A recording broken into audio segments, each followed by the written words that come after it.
तो एक दिन देखा वो बच्चा बैठा है, उसका पिता भी नहीं है और उसका दादा भी नहीं। तो मैंने उस बच्चे से पूछा, बेटा क्या हाल चाल है? तो तुरंत कहता है, बाबा 17 का भाव चल रहा है। उसके बेचारे का कोई दोष नहीं होगा। अच्छा अच्छा बेटा ठीक है। क्योंकि अब देखिए उस बच्चे में ये वैश्य के इतने संस्कार हैं कि 12 साल 11 साल का बच्चा, उसका ये स्वभाव है। अब उसको बच्चे को वहां से आप हटाएं और उसको हटा के आप एक ऐसे विद्यालय में भर्ती कर दें जहाँ दर्शन शास्त्र की चर्चा है, जहाँ उसको तत्वज्ञान बताया जाए, एथिक्स पढ़ाया जाए, फिलॉसफी पढ़ाई जाए, या उसको फिजिक्स केमिस्ट्री पढ़ाई जाए, या उस बच्चे को कहें कि नहीं नहीं इसको छोड़ो, इसको पायलट बनाओ जो बम गिराए। क्या परिणाम होगा? उसका व्यक्तित्व नष्ट हो जाएगा और वो कार्य भी नष्ट हो जाएगा। तो क्या ऐसे लोगों के लिए कोई उपाय नहीं है आत्म मोक्ष की ओर जाने का या आत्म साक्षात्कार की ओर जाने का? केवल हिंदू धर्म में उपाय, और हिंदू धर्म में उपाय है कि अपने कर्म के द्वारा तुम उसको प्राप्त कर सकते हो। स्वे स्वे कर्मणि अभिनिरता संसिद्धिम लभते नरः, और ये स्वधर्म है। तो ये स्वधर्म क्या है?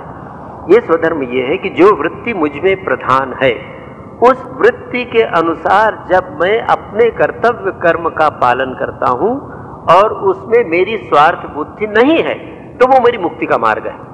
स्वधर्म माने स्वाभाविक रूप से अयाचित जो वृत्ति मुझे मिली है, जो कर्म मुझे मिला है, उस कर्म के द्वारा मैं अपने जीवन का विकास कर सकता हूं। दूसरी महत्वपूर्ण बात स्वधर्म के संबंध में स्मरण रखने की है, एक ही जीवन में स्वधर्म बदल सकता है।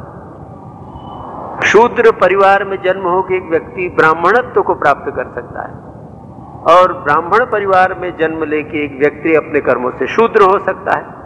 हमारे पुराणों में बहुत से उदाहरण है। विश्वामित्र वशिष्ठ के उदाहरण से आप सभी परिचित हैं।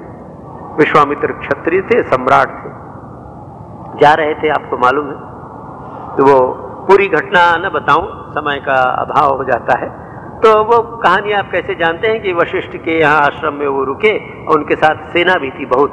तो वशिष्ठ महर्षि वशिष्ठ ने बहुत आदर सत्कार से उनको रखा, और जब उनको भोजन परोसा गया तो महाराज विश्वामित्र, तब ऋषि विश्वामित्र नहीं थे, उन्होंने आश्चर्य से देखा कि राजमहल में जो भोजन मुझे मिलता है वही और उससे भी अधिक सुंदर पकवान मेरे लिए यहाँ प्रस्तुत है, मेरे मंत्री आदि के लिए। सैनिकों में प्रत्येक को जिसको जैसी रुचि है उस प्रकार का भोजन, वैसा पेय। तो उनको बड़ा आश्चर्य हुआ कि जंगल में कुटियों में ये लोग रह रहे हैं। तो उन्होंने वशिष्ठ जी से पूछा कि महर्षि आप ये व्यवस्था कैसे कर सके? तो आर्जवम, सरलता, ब्राह्मण में सरलता होती है। वशिष्ठ जी ने सरल भाव से कहा कि राजन, मेरे पास एक गौ माता है, कामधेनु नाम की गाय है, और ये स्वर्गीय गाय मेरे पास है। इससे हम जब जो आवश्यकता होती है वो मांगते हैं और गौ माता हमें देती है। तो हमारे लिए कंदमूल आदि की जो आवश्यकता है वो हम पूर्ति करते हैं। हम कभी इससे मांगते नहीं, हम तपस्वी, हमको आवश्यकता है, हम इससे केवल दूध लेते हैं। पर आप जैसा कोई अतिथि आ जाए तो हम उससे ये मांगकर, उसके द्वारा मैंने आपका स्वागत किया है। तो क्षत्रिय भाव वशिष्ठ का जागा, इसका विश्वामित्र का। क्षत्रिय का स्वभाव कैसा है कि अच्छा जो अच्छी वस्तु है मैं राजा हूं, मेरे पास होनी चाहिए। तो कहा महाराज इस गाय का आपके पास क्या काम है? आप तो तपस्वी है, मैं आपको हजारों गाय दे देता हूं दूध के लिए, ये तो राजा के पास रहनी चाहिए। तो वशिष्ठ जी ने कहा कि महाराज मैं नहीं दे सकता, ये गाय स्वेच्छा से अगर जाए तो ले जाइए। वशिष्ठ ने कहा आप नहीं देंगे तो मैं बलपूर्वक हरण करके ले जाऊंगा, मैं क्षत्रिय हूं। तो उन्होंने आदेश दिया अच्छा ले आओ। तो फिर पुराण में कथा है कि उस गाय ने बहुत से सैनिक उत्पन्न किए, भाग गए। तो विश्वामित्र को ये लगा कि अरे धिक्कार है इस क्षत्रिय शक्ति पर। फिर शस्त्र लेकर वो गए वशिष्ठ से युद्ध करने। वशिष्ठ तो त्यागी थे, एक दंड जो साधु लोग रखते ब्रह्मदंड उनके हाथ में था, वो ब्रह्मदंड उन्होंने रखा और उसके सामने विश्वामित्र के सब दिव्य अस्त्र समाप्त हो गए। तो विश्वामित्र को लगा कि नहीं, सर्वश्रेष्ठ शक्ति है तो ब्राह्मणों की शक्ति, और उन्होंने तपस्या की, तपस्या करके ब्रह्मर्षि हुए, भगवान राम के गुरु हुए। तो वर्णाश्रम धर्म ये हमको सुविधा देता है कि अपने स्वधर्म के पालन के द्वारा एक ही जन्म में, इसी जन्म में हम शूद्रत्व से ब्राह्मणत्व की ओर जा सकते हैं। और दुर्भाग्य से यदि हमने ध्यान नहीं दिया, अपने व्यक्तित्व की ओर ध्यान नहीं दिया, प्रलोभनों में पड़ गए तो ब्राह्मण होके भी हम शूद्रत्व में जा सकते हैं। तो वर्णाश्रम धर्म एक तरल वस्तु है, तरलता है उसमें, रिजिड नहीं है कि अब ब्राह्मण के यहाँ मेरा जन्म हुआ तो मैं ब्राह्मण, और एक व्यक्ति का शूद्र के यहाँ जन्म हुआ तो वो शूद्र, अपने कर्मों से होता है। तो अब ये स्वधर्म हमारा स्वभाव, आत्मनिरीक्षण के द्वारा हमें अपने स्वभाव को पहचानना पड़ेगा। अपने स्वभाव को पहचानने के पश्चात अयाचित जो कर्म स्वाभाविक प्रारब्ध से मिला है, यदि हमें अपने कर्तव्य के विषय में बहुत सोच विचार करना पड़ रहा हो, समझ में ना आ रहा हो, एकदम भ्रांति हो, तो वो हमारा स्वधर्म नहीं। स्वधर्म स्वाभाविक कर्म है। तो जो स्वाभाविक कर्म मिला है वह कर्म हमारे लिए मुक्ति का सबसे सहज मार्ग है।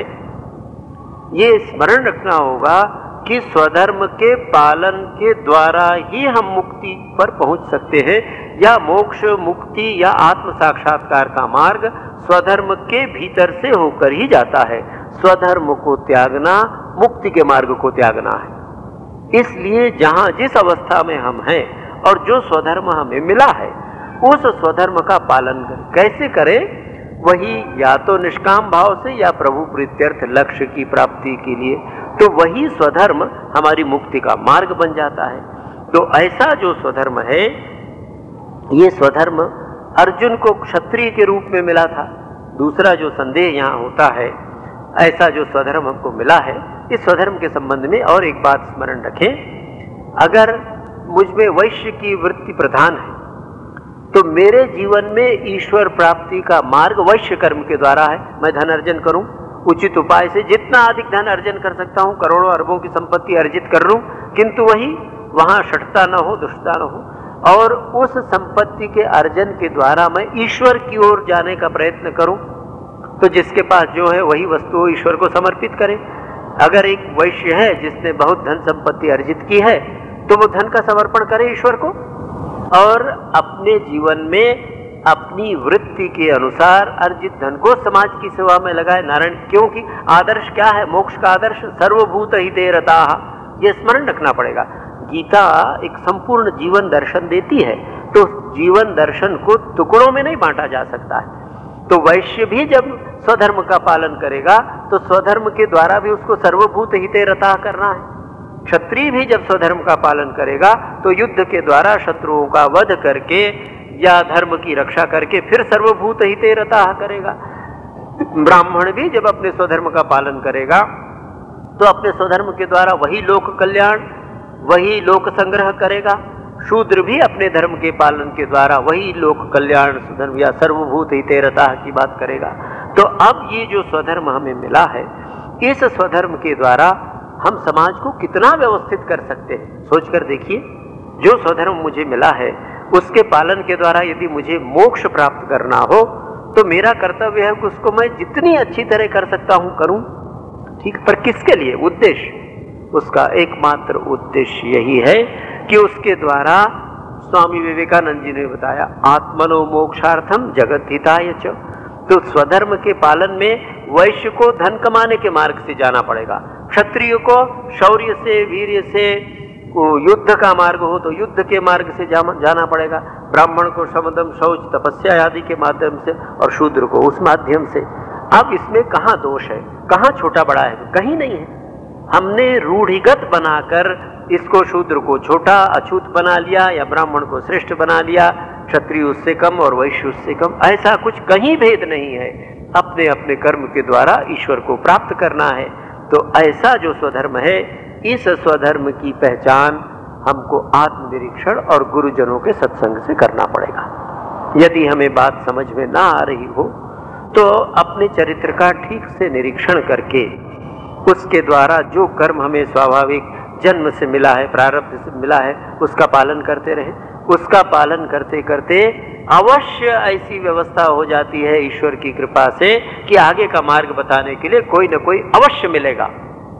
एक ही शर्त है कि यदि हमारा स्वार्थ न हो, यदि हम भोगवादी न हो, अपने व्यक्तिगत सुख या भोग के लिए अगर हम जीवन में कर्म नहीं कर रहे हैं तो अवश्य पद पद पर मार्गदर्शक मिलेंगे। स्वधर्म क्या है ये दिन के प्रकाश के समान स्पष्ट दिखने लगेगा। किंतु भोग की आकांक्षा आई और फिर आसक्ति आई, अहंकार मोह आया, तो अर्जुन के समान भगवान के साथ रहकर भी कुछ क्षणों के लिए उसके मन में स्वधर्म विलुप्त हो गया। अब यहाँ एक दूसरा प्रश्न आता है जिस पर लोग आपत्ति करते हैं, भगवान कृष्ण पर भी आपत्ति करते हैं और हिंदू दर्शन पर भी आरोप लगाते हैं कि अरे भगवान कृष्ण को आप भगवान कहते और उन्होंने अर्जुन को लड़ाई में लगा दिया, युद्ध में लगा दिया, हजारों बल्कि लाखों लोगों को मरवा दिया। और क्या कहते हैं, युद्धात् श्रेया अन्य क्षत्रिय से न विद्यते, क्षत्रिय के लिए युद्ध से श्रेयस्कर और दूसरा कुछ भी नहीं है। और फिर 32वें में कहते हैं यदृच्छया चोपपन्नम स्वर्गद्वारम अपावृतम सुखिना क्षत्रिया पार्थ लभन्ते युद्धमीदृशम। ये अर्जुन देख, ये अपने आप युद्ध का जो अवसर तुझे प्राप्त हुआ है ये मानो स्वर्ग का खुला हुआ द्वार है। जो महान भाग्यशाली क्षत्रिय हैं उनको ही ऐसा सुअवसर मिलता है। पहली बार आप पढ़े तो आपको भी ऐसा लग सकता है कि अरे भगवान क्या युद्धोन्मादक है, भगवान अंग्रेजी में क्या वारमोंगर है, भगवान चाहते हैं कि युद्ध में लगा के सबको नष्ट कर दिया जाए, हिटलर की तरह है, मुसोलिनी की तरह है।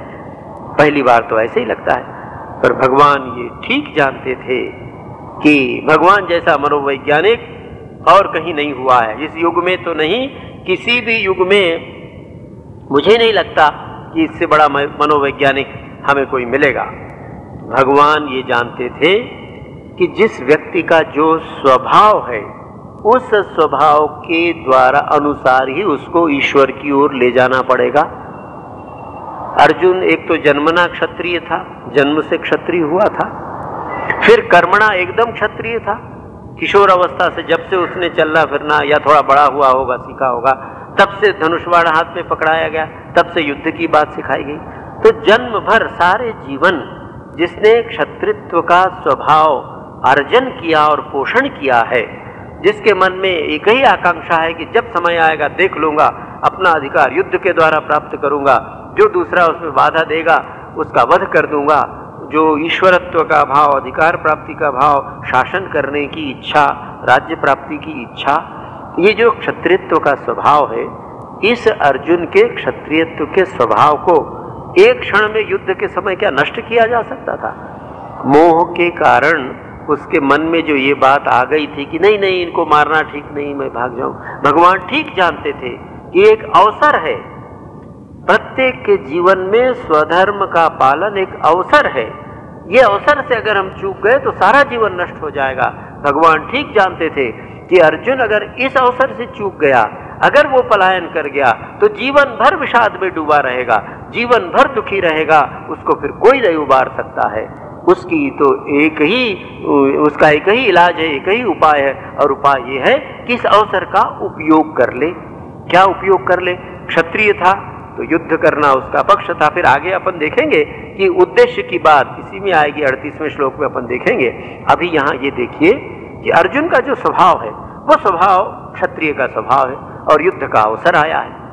अब इस युद्ध के अवसर में क्षत्रिय के स्वभाव के द्वारा उसको राज्य प्राप्ति के लिए युद्ध नहीं करना है, अपने शौर्य वीर के प्रदर्शन के लिए युद्ध नहीं करना है, अपनी सुख प्राप्ति के लिए युद्ध नहीं करना है।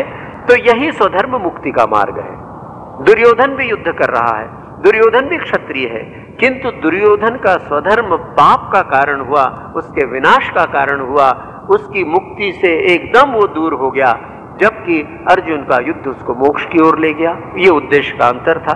तो अर्जुन के लिए मुक्ति का मार्ग क्षत्रिय के उपाय से ही है, क्षत्रिय पने से ही है। उतना ही क्यों, द्रोणाचार्य जी ब्राह्मण थे, किंतु द्रोणाचार्य जी ने ब्राह्मण होते हुए भी शस्त्र विद्या सीखी, शस्त्र के अस्त्र के आचार्य थे। उनके जीवन में भी मुक्ति का मार्ग युद्ध था। वो यजन आजन आदि ब्राह्मणों के मार्ग से नहीं जा सकते थे, उन्होंने उसको स्वीकार किया। तो ये अर्जुन के स्वभाव के अनुसार भगवान ने समझ लिया था कि इसके लिए यही उपाय है, इसमें से अगर चूक जाए। ये बात प्रत्येक वर्ण के लिए है, ब्राह्मण क्षत्रिय वैश्य शूद्र, आपके हमारे स्वभाव में जो दृष्टा है।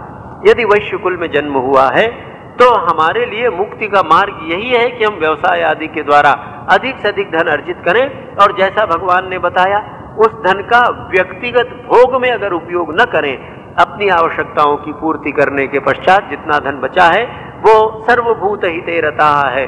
इस समाज जो नारायण का ही रूप है उसकी सेवा के लिए है। उस वैश्य को उसी के द्वारा मुक्ति मिल जाएगी। यदि हम शूद्र हैं तो सेवा का जो अवसर हमें मिला है, अपने मालिक की ठीक से सेवा करें। जो कर्म हमने भगवान ने हमें दिया है, मैं अच्छी तरह जूता पॉलिश कर सकता हूँ, जूता बना सकता हूँ। एक व्यक्ति दूसरा और कोई काम कर सकता है, सफाई कर सकता है। वही कर्म अगर वो प्रभु प्रीत्यर्थ हो तो ईश्वर प्राप्ति का सबसे सहज मार्ग उसके लिए वही होगा। आवश्यक नहीं है कि मैं क्योंकि शूद्र हूं तो मुझे भी ब्राह्मण के मार्ग से वेद आदि का अध्ययन करके और वही सब यम नियम आदि का पालन करके तब भगवान की ओर जाना पड़ेगा। नहीं, उद्देश्य अगर भगवत प्राप्ति है तो मेरी सेवा का मार्ग मुझे ईश्वर के पास पहुंचा देगा। यहाँ अर्जुन का संदर्भ है, इसलिए हमें देखना चाहिए कि भगवान अर्जुन को कह रहे हैं। अर्जुन को इसलिए कह रहे हैं कि उसमें क्षत्रिय वृत्ति प्रधान है। यदि आत्मनिरीक्षण के द्वारा हम ये पाते हैं कि हम में क्षत्रिय वृत्ति प्रधान है तो हमें अर्जुन की इस बात को अवश्य लेना है। और तब भगवान उससे क्या कहते हैं कि अर्जुन देख, अपने आप प्राप्त हुआ ये जो युद्ध का अवसर है ये खुले हुए स्वर्ग के द्वार के समान है। प्रत्येक व्यक्ति स्वधर्म के पालन के अवसर पर स्वर्ग और नरक के द्वार पर खड़ा है। हम जहां भी हों, ब्राह्मण क्षत्रिय वैश्य शूद्र जिस भी परिवार में हमारा जन्म हुआ हो, और उस जन्म के अनुसार यदि हमें स्वभाव मिला हो तो अब ये स्वधर्म का पालन हमें या तो नरक में ले जाएगा या स्वर्ग की ओर ले जाएगा। कैसे ले जाएगा? स्वधर्म का पालन यदि स्वार्थ बुद्धि से, भोग वृत्ति से हुआ तो ब्राह्मण का स्वधर्म भी उसको नरक में ले जाएगा।